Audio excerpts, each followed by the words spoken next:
5절까지 읽도록 하겠습니다. 전도서 3장 말씀 찾으셨으면 함께 하나님 말씀을 함께 합독하도록 하겠습니다. 시작.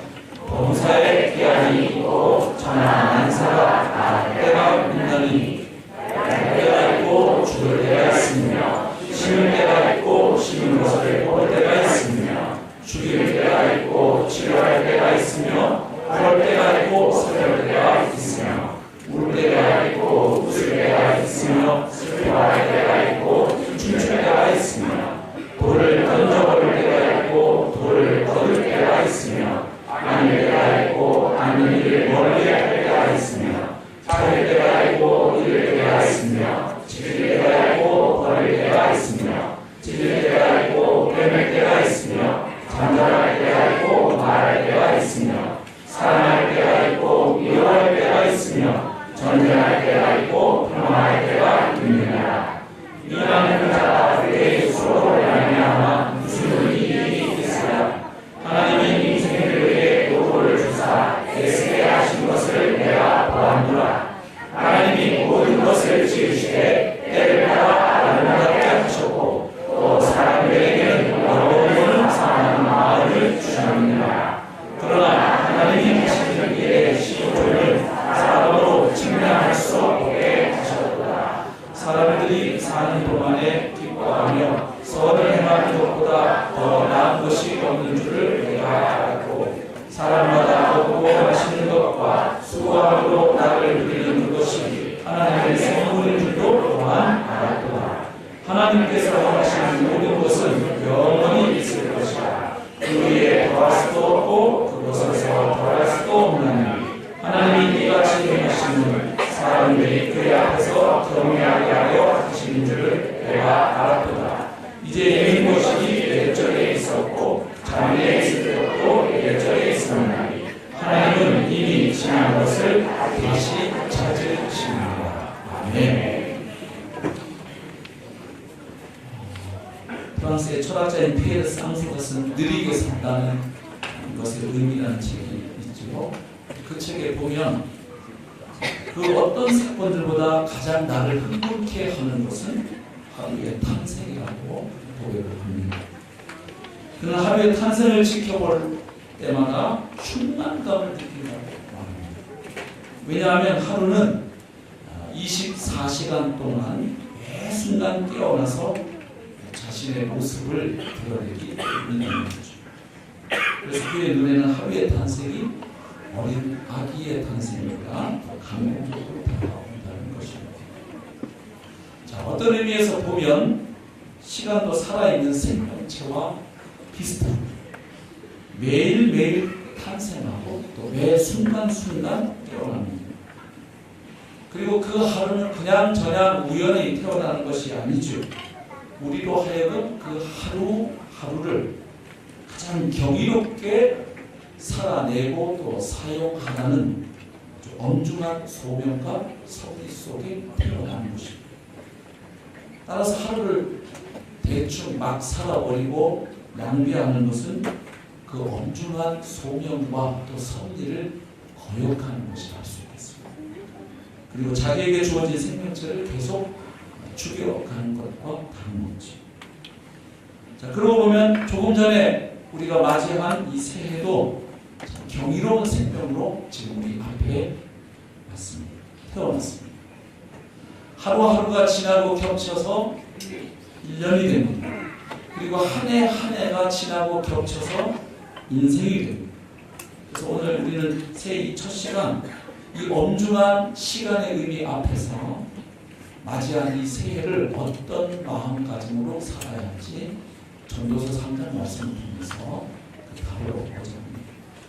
그러니까 인생을 어떤 마음으로 바라봐야 하는지 그리고 어떤 마음가짐과 자세로 2019년 한 해를 살아내야 할지 전도서 3장을 통해 세 가지로 좀 정리해보겠습니다.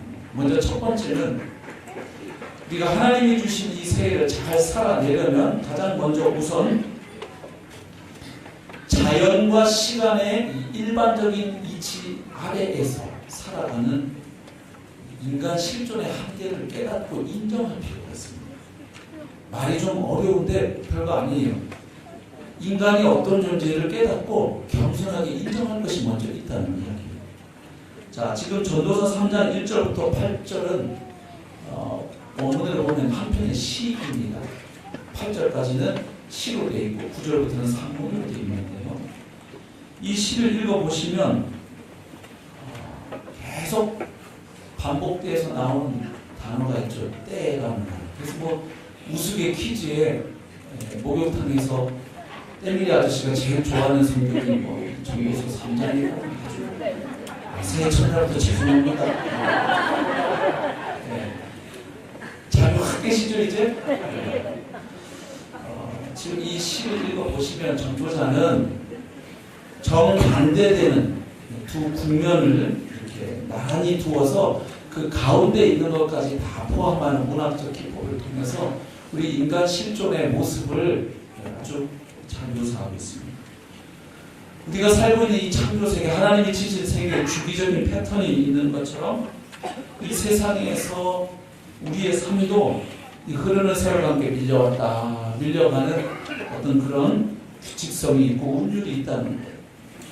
자, 그래서 1절에 보면 먼저 결론을 제시하죠. 1절 보십시오. 범사에 귀한이 있고 천하 만사가 다 때가 있다.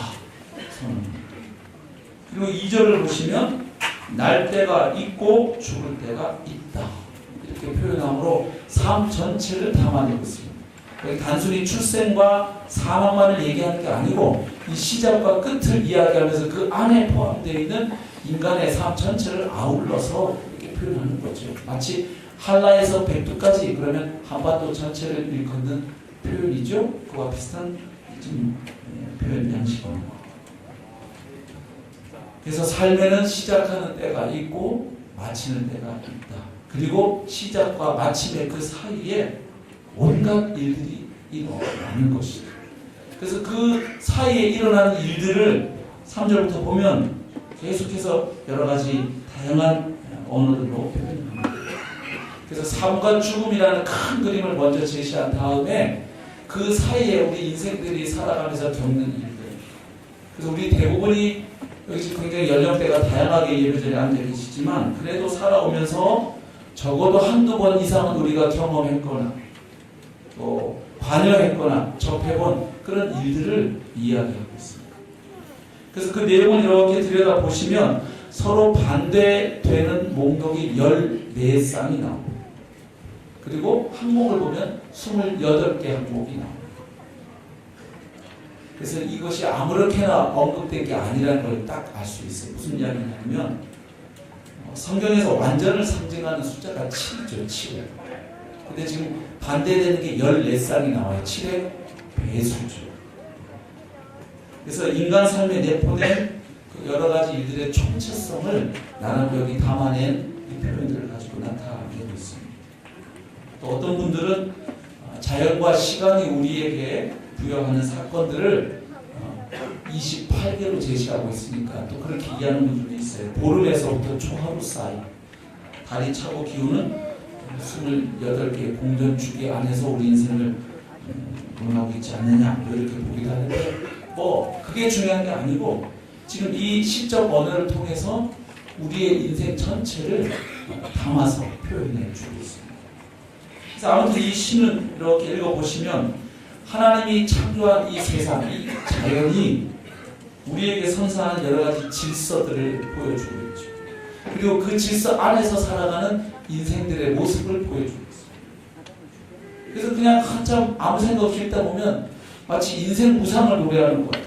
그렇죠? 날 때가 있고 죽을 때가 있고 심은 때가 있고 심은 것을 뽑을 때가 있고 뭐 어떡하라는 얘기죠? 자, 이 전도자의 이 시를 통해서 우리가 깨닫게 되는 분명한 사실 하나가 있습니다. 그것은 내가 내 삶의 주인이 결코 아니라는 사실.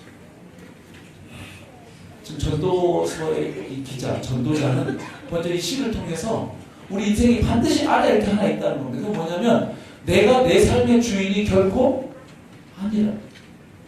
아까 우리 들은 간증에서 최목사님이 계속해서 주인님 그 고백을 여러 번 해주셨는데 자, 2절 보세요. 날 때가 있고 죽을 때가 있나. 이 말씀 우리에게 던져주는 메시지가 무엇입니까? 내 생명의 주인이 내가 아니라는 것이죠.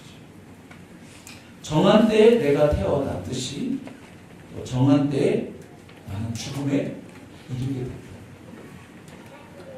내가 태어나는 날 우리가 정하지 못했어요. 죽는 날 역시 정해져. 근데 내가 내 삶의 주인이 되지 못하는 것은 우리 인생뿐만 아니라 식물에 있어서도 마찬가지죠. 2절 하반절 보십시오. 심을 때가 있고 심은 것을 뽑을 때가 있습니다. 1년 중 어느 한때에 땅에 심겨지는 거 하면 또 어느새 가차없이 뽑히는 것이 식물이죠. 자, 3절 보십시오.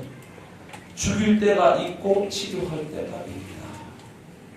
아까 2절에서 언급된 날 때와 죽을 때는 자연적인 탄생과 죽음을 이야기한다면 3절에서 죽일 때와 치료할 때는 하나님께서 심판하시는 것 그리고 하나님께서 치료하시고 위로하시는 것을 나타낸다고 이해할 수 있습니다. 그럼 여기서도 알 수 있는 게 뭐냐? 내 삶의 주인은 내가 아니다. 심판과 죽음이 하나님에 의해서 결정되고 있음을 노래합니다.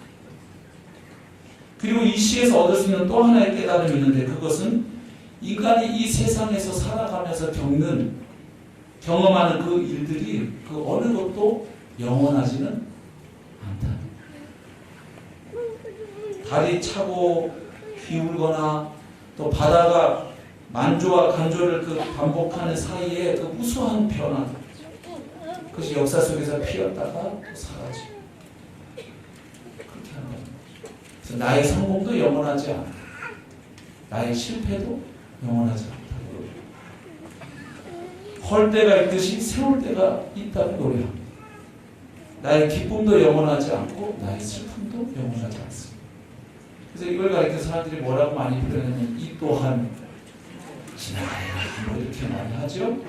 너무 힘들고 슬프면 이것도 지나가겠지. 또 너무 기쁘면 이것도 또 지나가겠지. 그런 말들 하죠. 슬퍼할 때가 있는 것처럼 춤출 때가 있는 거예요. 사랑도 영원하지 않다고 노래. 사랑할 때가 있으면 미워할 때도 있고. 그래서 우리는 시간의 흐름이 주는 이 엄숙한 교훈 앞에 오늘 새해 첫날 소리입니다. 결국 1절부터 8절까지 우리에게 명확하게 말해주는 한 가지는 이겁니다. 사람은 모든 인생은 시간의 한계 안에 갇혀서 살아가는 존재입니다. 피조물이다. 그래서 그 시간을 내 마음대로 통제할 수 있는 존재가 못 된다는 거예요. 내가 시간을 통제할 수 있는 존재가 아니라는 사실을 먼저 받아들이고 인정하는 것이 그 시간을 잘 살아내는 첫 번째 비결이라. 우리는 먼저 이 엄연한 사실을 인정하고 받아들여야 할 것입니다. 인간 실존의 한계를 깨닫고 먼저는 받아들이는 것, 인정하는 것이 잘 살 수 있는 첫 번째 비결이라. 두 번째는 무엇입니까? 우리가 갇혀서 살아가고 있는 이 시간이라는 것은 그 끝을 향해서 가고 있다는 것을 알아야 됩니다. 시간은 무한 반복되는 것 같지만 사실은 어떤 한 끝을 향하여 흘러가고 있다는 사실을 우리가 알아야 된다고 지금 전도서 기자는 이야기합니다. 우리가 살아가는 경험으로 볼 때 사실 시간은 반복되는 측면이 있죠. 그렇죠? 자고 깨어나는 반복, 심고 추수하는 반복, 세우고 허무는 반복, 또 찾고 잃어버리는 반복이 있습니다. 전쟁하고 평화하고 사랑하고 미워하고 출근하고 퇴근하고 만나고 헤어지고 이런 모든 삶의 모습은 그야말로 반복의 연속이죠. 이런 반복들이 하루를 이루고 또 한 달을 이루고 1년을 이룹니다. 그리고 마침내 한 사람의 일생을 만들어냅니다. 이처럼 반복되는 삶의 체험들이 늘 우리를 같은 자리에 가져다 주는 게 아니라는 걸 기억하라고 오늘 본문을 이야기합니다. 그냥 이렇게 반복되는 것만 보면 그 시간이 우리를 늘 같은 자리에, 늘 그 자리에 갖다 주는 것처럼 생각할 수 있지만 그렇지 않다는 거예요. 이런 반복이 우리를 똑같은 자리에 갖다 놓는 것이 아니고 어딘가를 향해서 지금도 흘러가고 있다는 것이에요. 그래서 오늘 전도서 말씀은 우리 인생이 나아가고 있는 그 끝, 시간이 향하여 흐르고 있는 그 끝이 무엇인지를 보여줍니다. 그걸 알고 오늘을 살아가라는 이야기죠. 그 끝 하나가 무엇인가 하면 죽음입니다. 9절 말씀을 보십시오. 8절까지 인생의 다양한 국면들을 노래한 다음에 9절에서 전도서 기자는 이렇게 말합니다. 일하는 자가 그의 수고로 말미암아 무슨 이익이 있으랴. 이게 무슨 소리일까요? 자, 우리가 살아가면서 뭔가를 얻지요. 획득하지요. 그것이 재물일 수 있습니다. 지식일 수도 있고요. 명예나 권력일 수도 있습니다. 그러나 그 모든 성취들, 내가 살면서 노력해서 얻은 것들, 획득한 것들, 쟁취한 것들이 어느 날 찾아오는 죽음 앞에서 무너져 내리는 걸 전도서 기자가 본 거예요. 그걸 보면서 이렇게 고백하는 거예요. 독백하는 거예요. 사람이 애써서 수고하는 일이 무슨 소용이 있단 말이에요. 죽음 앞에서. 그가 집을 10채를 샀든 박사학위를 10개를 받았든 돈을 1000억을 모았든 그의 인생에 어느 날 갑자기 찾아오는 죽음 앞에서 그가 일생 동안 살면서 애쓰고 노력해서 수고한 것들, 얻은 것들, 노력한 것들, 손에 쥔 것들 죽음 앞에서 다 놓고 가야지. 그거 손에 얹어지고 갈 수 있는 사람 한 사람도 없잖아요. 그래서 1절부터 8절에서 노래하는 것처럼 인생은 좋은 것이 있으면 나쁜 것이 있고 그리고 관계가 얽히고 설켜요. 그래서 그 앞에 노래한 대로 하면 마치 이런 영화 장면이에요. 내가 어느 결혼식장 가서 같이 맛있는 음식 나눠 먹고 같이 춤을 췄던 그 사람, 근데 얼마 후면 그 사람의 장례식에 내가 가서 그 사람을 애도한다 이 말이에요. 이게 인생이라는 거예요. 그렇게 얽히고 설킨 관계와 절묘한 그 감칠맛 나는 그런 배열과도 같은 인생 이야기를 해놓고 하지만 그 모든 것의 끝에 결국은 뭐냐? 모든 인생들이 차갑고 딱딱한 땅속의 한 상자 안에 다 들어가는 거예요. 그러니 일생 동안 살면서 이것저것 수고해서 얻는다고 한들 그게 뭐 그리 대수냐 이런 이야기죠. 그 다음에 인생이 향하여 나가고 있는 그 끝이 또 하나 있다고 얘기하는데 그것은 바로 하나님의 심판이죠. 자, 17절과 18절 아까 있지는 않은데 한번 보겠습니다.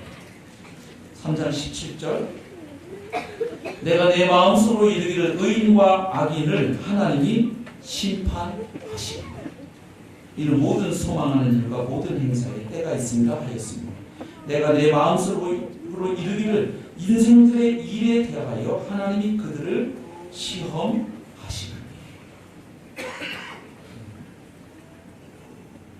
전도서 11장 9절과 12장 14절에도 보면 하나님이 마지막에 모든 인생들을 선악간에 심판하신다고 선언합니다. 그래서 맨날 자고 일어나고 출근하고 퇴근하고 싸웠다 화해하고 사랑했다 미워하고 뭐 반복되는 것 같지만 이 하루하루 반복되는 것만 같은 이 삶은 어딘가 그 끝을 향해 계속 지금도 흘러가고 있다. 죽음을 향해서. 그리고 죽음 이후에는 하나님의 심판을 향하여 이 시간은 지금도 흘러가고 있다는 것을 알라는 거예요.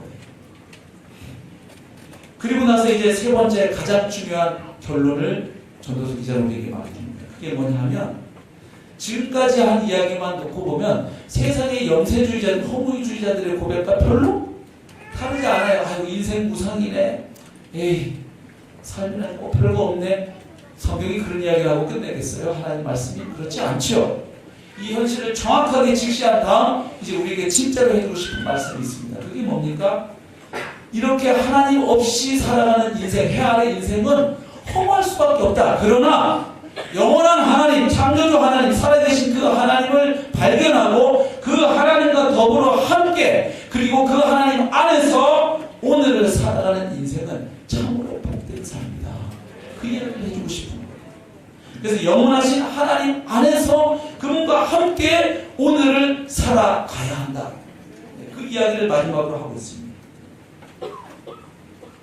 하나님 없는 인생은 허무하지만 하나님 안에서 바라보는 인생은 다르다는 것을 이야기해 줍니다. 11절을 보겠습니다. 하나님이 모든 것을 지으시되 때를 따라 아름답게 하셨고 때를 따라 아름답게 하셨고 우리 여기 지금 앉아있는 학생들 보면 얼마나 저 파릇파릇하고 그 에너지 참 아름답죠? 어른들이 동의를 안 하시네. 부러워서.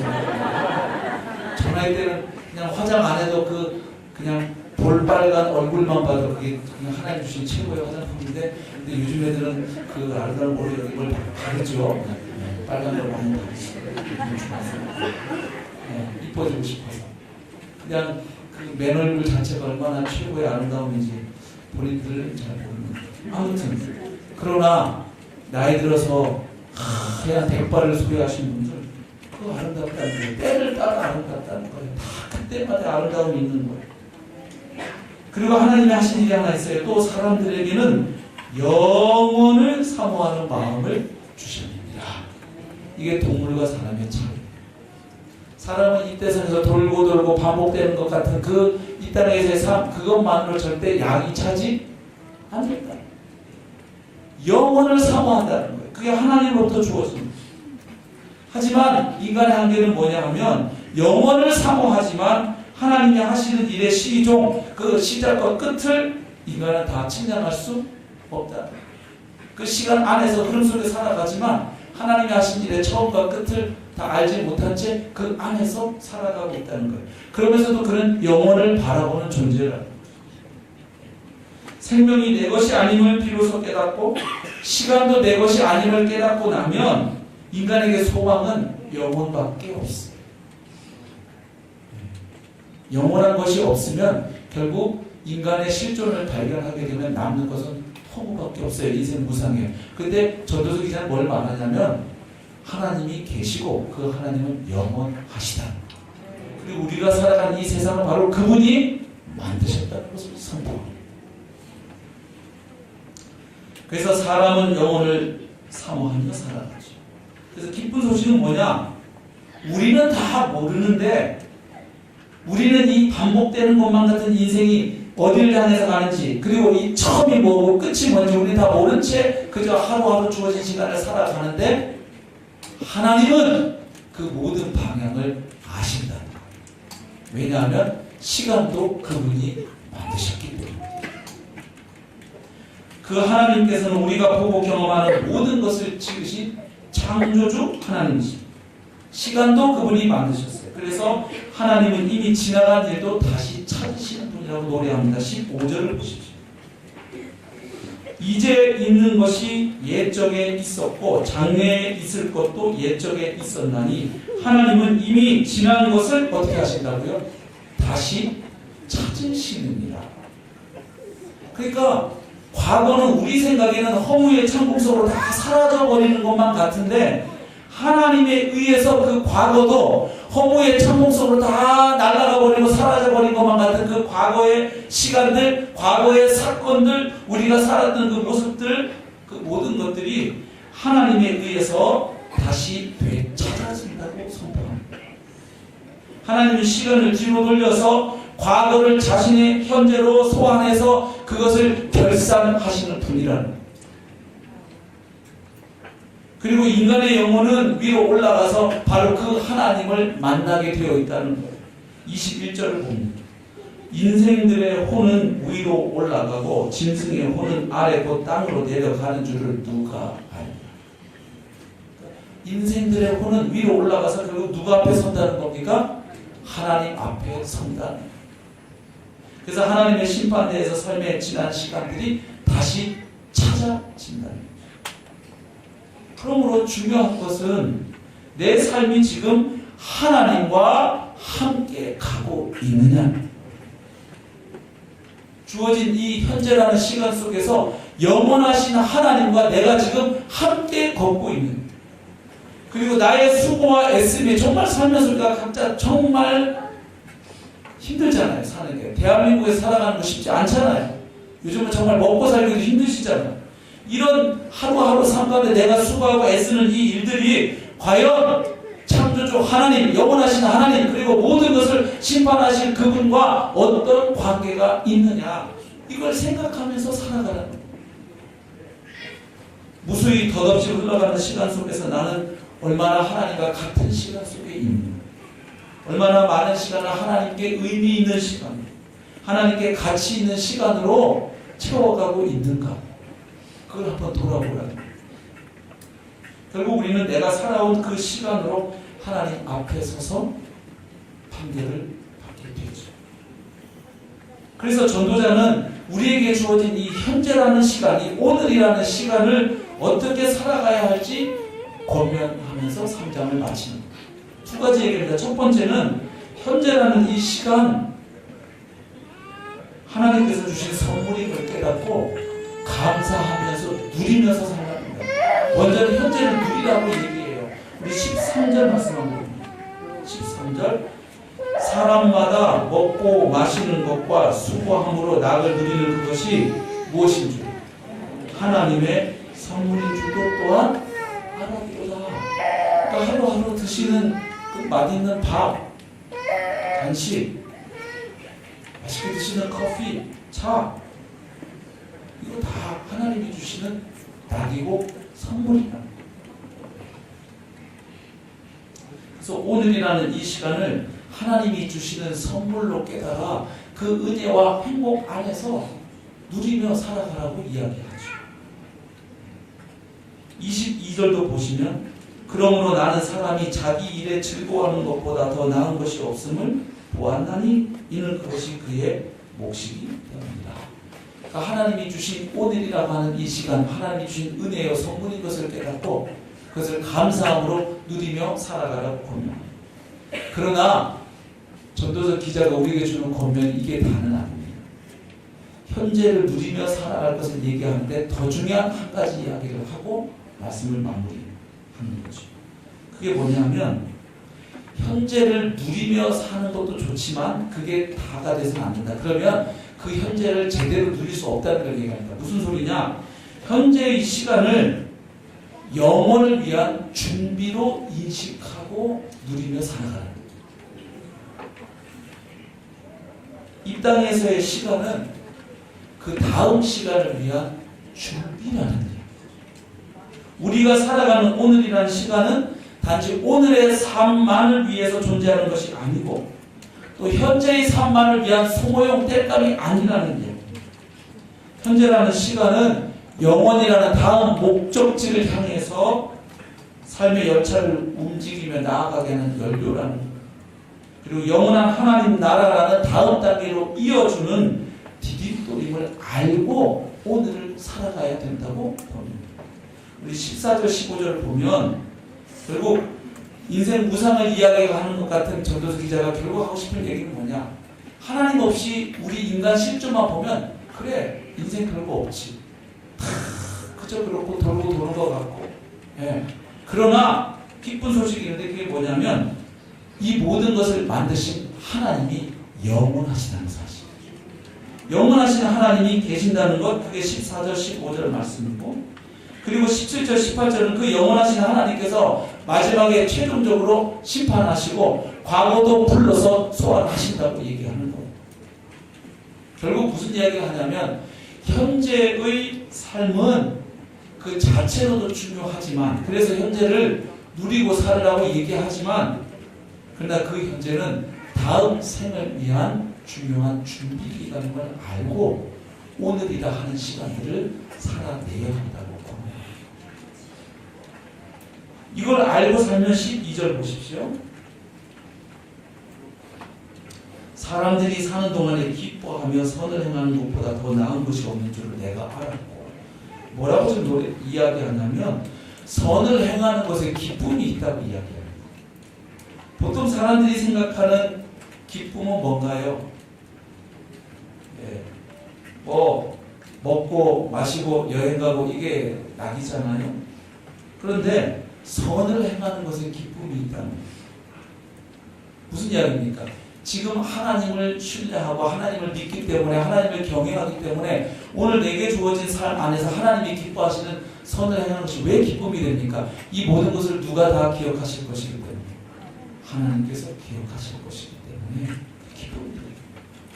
그 다음에 13절 보면 이 땅에 살면서 고생하고 좀 수고하는데 그 수고함에도 뭐가 있다고 얘기하면 낙이 있다는 거예요. 보통 우리가 생각하는 낙은 쉴 때, 먹고 마실 때, 즐거운 시간을 가질 때, 여행 갈 때, 이럴 때 우리가 낙을 누린다고 생각하는데 이 영원을 바라보고 오늘이라고 하는 시간을 살아가는 사람은 고생하고 수고하면서도 그 가운데 낙이 있다는 거예요. 아멘.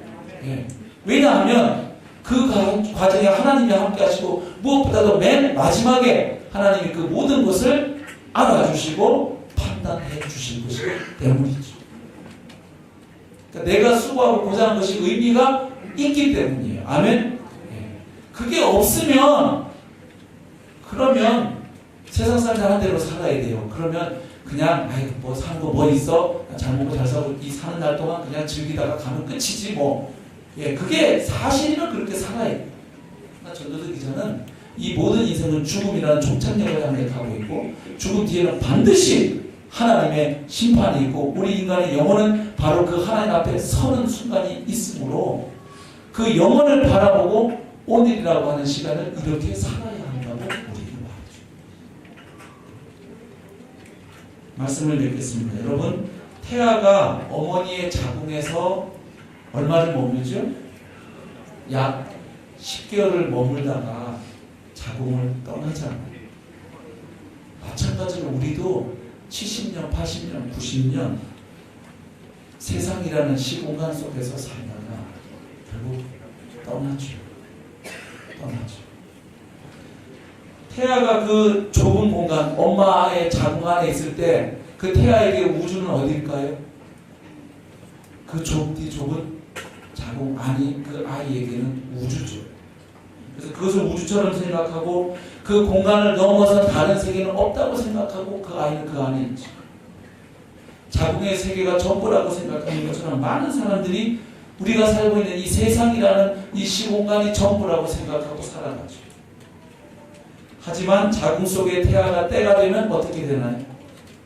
반드시 그 자궁을 빠져나오죠.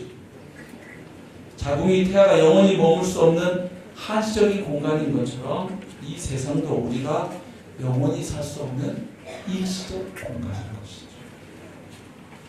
그래서 여러분, 그 태아에게 있어서 자궁을 벗어나는 순간은 어떤 순간입니까? 최대의 위기예요. 그래서 태아는 그 엄마 자궁에서 벗어나는 그 순간을 어떤 순간으로 느낄까요? 죽는 순간으로 느끼죠. 죽음이라고 느끼고 울음을 터뜨리죠. 하지만 그 태아가 죽음이라고 생각했던 바로 그 순간이 사실은 그 태아가 더 높은 차원으로 태어나는 생명의 순간인 것이죠. 태아가 출생의 순간을 끝이라고 여긴 것처럼 우리들도 이 세상을 떠나는 순간을 죽음을 마지막이라고 종말이라고 느끼지만 오늘 전도서 기자는 그렇지 않다는 거예요. 그것은 그 다음 단계로 가기 위한 단계임을 보여주는 것입니다.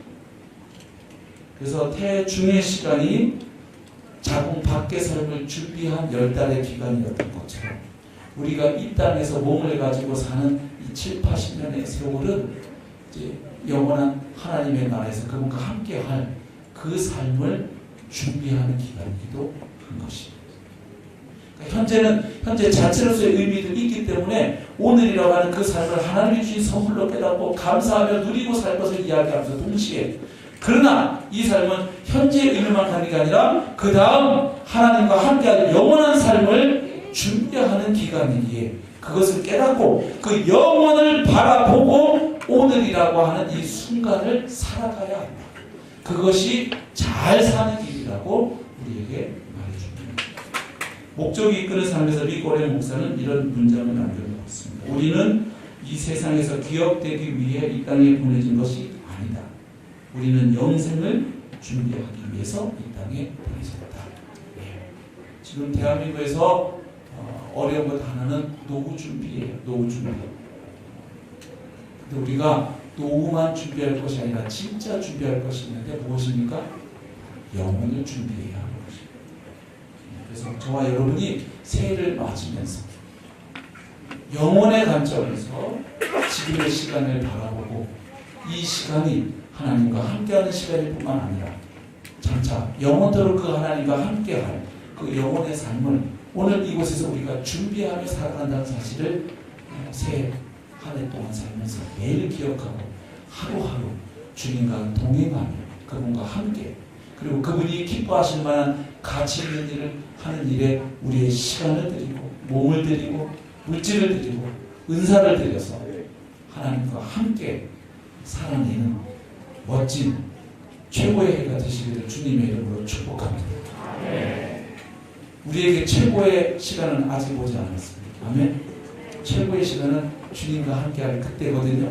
그래서 그때를 최고의 정점으로 잡고 남아있는 우리 인생이 매년이 항상 매년이 새해가 항상 최고의 절정의 해가 되시기를 축복합니다. 우리 옆에 있는 분, 앞에 있는 분, 뒤에 있는 성도들에게 2019년이 당신 인생에서 지금까지 앞으로 우리가 얼마 살지 모르니까 이제 지금까지는 이미 지나갔으니까 2019년이 최고의 해가 되시기를 축복합니다.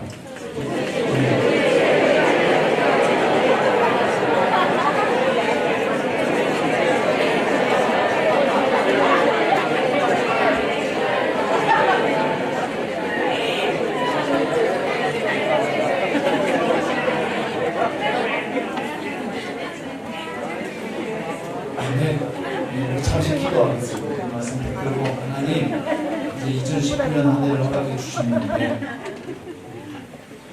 우리가 시간의 한계 속에 갇혀있는 십조님을 기억하게 해주십시오. 내가 내 인생의 주인인 것처럼 하나님 앞에 교만 떨지 않도록 도와주십시오. 시간의 한계 안에 갇혀 사는 피조물입니다. 인정하고 그러나 영원한 하나님이 계시기에 그리고 하나님이 우리를 그리스도 안에서 그분의 자녀 삼아주셨기에 허무해 보이는 이 인생이 결코 허무하지 않음을 기억하고 오늘을 감사함으로 누리며 영혼을 준비하며 사는 2019년 한 해가 되길 원합니다. 주님 한 해도 주님과 동행하는 한 해 되게 하여 주십시오. 영혼과 닿아 있는 2019년 한 해의 삶이 되게 해주십시오. 우리 함께 잠시 기도하겠습니다.